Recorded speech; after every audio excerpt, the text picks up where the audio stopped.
The Holy Gospel according to Mark, the 16th chapter. Glory to you, O Lord. When the Sabbath was over, Mary Magdalene and Mary, the mother of James, and Salome brought spices so that they might go and anoint him. And very early on the first day of the week, when the sun had risen, they went to the tomb. They had been saying to one another, "Who will roll away the stone for us from the entrance to the tomb?" When they looked up, they saw that the stone, which was very large, had already been rolled back. As they entered the tomb, they saw a young man dressed in a white robe, sitting on the right side, and they were alarmed. But he said to them, "Do not be alarmed. You are looking for Jesus of Nazareth, who was crucified.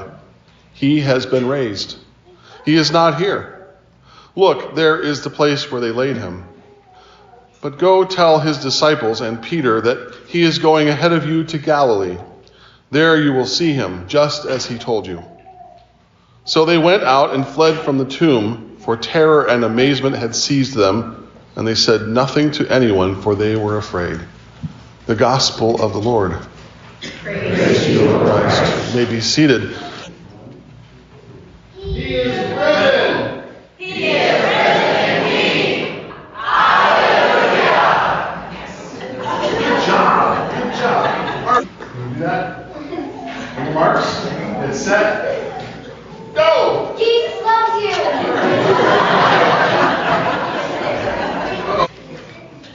All right, with gusto every time we do it now, right? Some of the best television shows and movies are the ones that draw us into the story, right? I can't change the channel past some movies that I see on TV. It used to really be The Hunt for Red October. That was one that was like, oh, I got to stay. And then Shawshank Redemption was another one, right? Most of the Star Wars movies.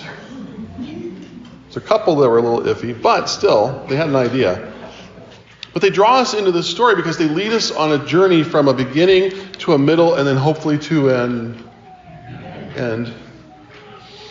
Really good stories often display those three little words at the bottom of the screen to drive us crazy, to get us to tune in next week or to buy another movie ticket for a sequel. Do you know what those words are? All right. To be continued.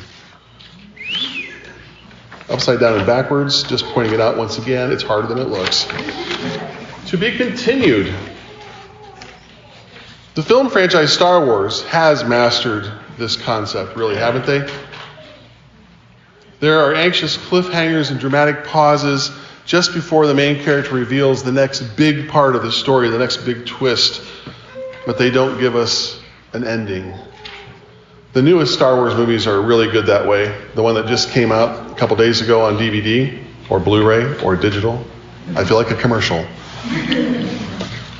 We're left waiting for something more. Not yet. Not yet. Today is a big day. It's a big day because today we celebrate the story of Jesus. Jesus who died so that our sins could be forgiven. Jesus who died and descended to the dead and overcame it all to be raised again. Easter, to be resurrected. He is risen? He is risen indeed! Hallelujah! There it is. The resurrection matters. Easter matters. Knowing what the resurrection means for each of us, well, that's a bit tricky. You see, the resurrection matters to each of us in different ways and at different times in our lives. Yet it is central to what we say that we believe. See if you can catch this one. Christ has risen. Well, see, I tricked you there. Christ has died. Christ is risen. Christ will come again. Right? Resurrection matters when we realize someone we love and care about has died. Right? Resurrection matters because it is in the promise of new life, this resurrection promise, this new way of living, that we are able to find hope even when things are at their darkest. When we are at our saddest, when we are grieving, when we are reminded of our own humanity, our own mortality, when we are faced with a difficult disease. Resurrection matters as we gather together as a family We're at a family reunion and we remember that crazy Uncle Gordon or Grandma Eunice, right? The ones that were always just a little bit out there but lots of fun, and how much we loved them. Resurrection also matters when a relationship fails, or when the job that we thought was going to happen just isn't going to. When the plan we thought we had for our lives comes crashing down around us. Resurrection means that God can work with our brokenness and our shortcomings to create something new in us, with us. Resurrection matters when we gather around the baptismal font to bless and thank God for the gift of baptism and new life for God's people. We boldly claim that we are loved, named, and claimed by God. We say that in the waters of baptism, we die together with Christ. And we too are raised with Christ. Resurrection. There are different tellings of the resurrection story throughout the Gospels. Today we hear Mark's Gospel with its seemingly unfinished ending. What does it mean that all the experts believe that Mark's Gospel actually ended with, "They said nothing to anyone, for they were afraid"? There are two things that the writer did. The women left stunned, terrified. And because of this, they said nothing to anyone. Mark's Gospel ends telling us that these two witnesses to the resurrection were silent. Even the angel told them to go and tell the disciples and Peter. But the writer never tells us that they did or that they told anyone. They left and said nothing. So what kind of an ending to a story is that? The second thing the writer does, there is no Jesus. When you read the resurrection story in Mark's Gospel, there is no Jesus. The women come to the tomb to anoint Jesus' body. They find the stone from Jesus' tomb rolled away, and they find a young man, presumably an angel, who tells them that Jesus is gone, that he has been raised, that he is no longer there. Mark's resurrection story ends without any sight of the risen Jesus. Well, we get the reminder about Jesus' promise to meet the disciples in Galilee that he had said earlier. But what's a resurrection story without witnesses? And even worse, what's a resurrection story without a resurrected one? The gaps at the end of Mark's Gospel are huge. This ending was so difficult that the early church, at some point, 300 AD thereabouts, added a second ending to deal with the challenges Mark offered. People need an ending. They need a complete story. We want that, right? We want the story to resolve. But just for a minute, we have to stop. We have to ask ourselves why the writer of Mark left the ending where it is. Why no Jesus? Why the silent women? Why the failure? The resurrection matters too much for it to end this way, right?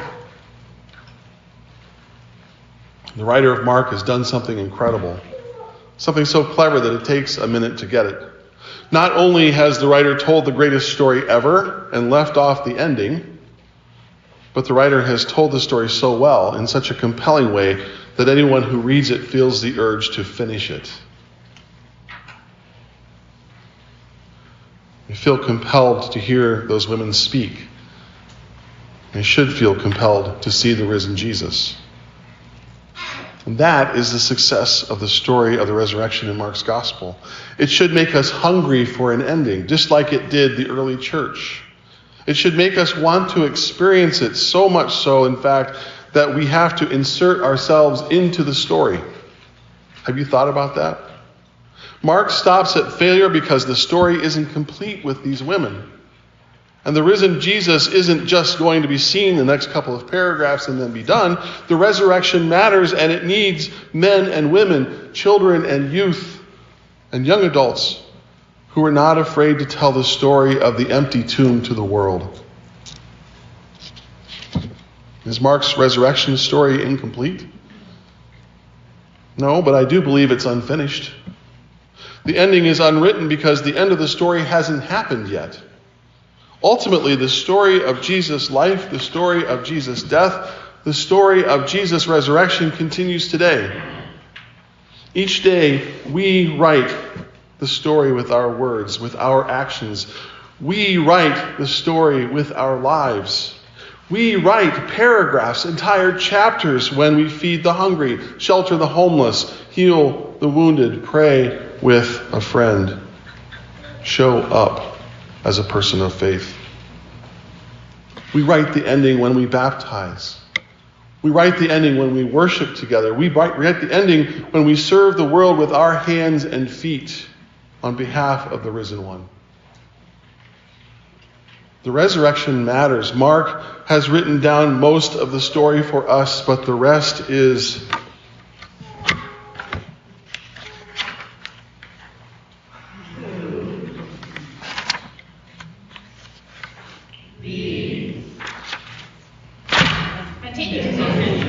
You're so good.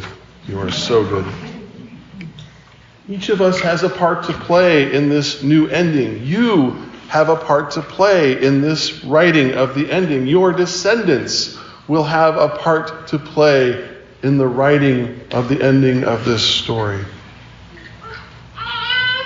The resurrection matters. And I thank God that you and I together, that Christians all over the world together continue to write the story. He is risen. He is risen indeed. Hallelujah. Amen.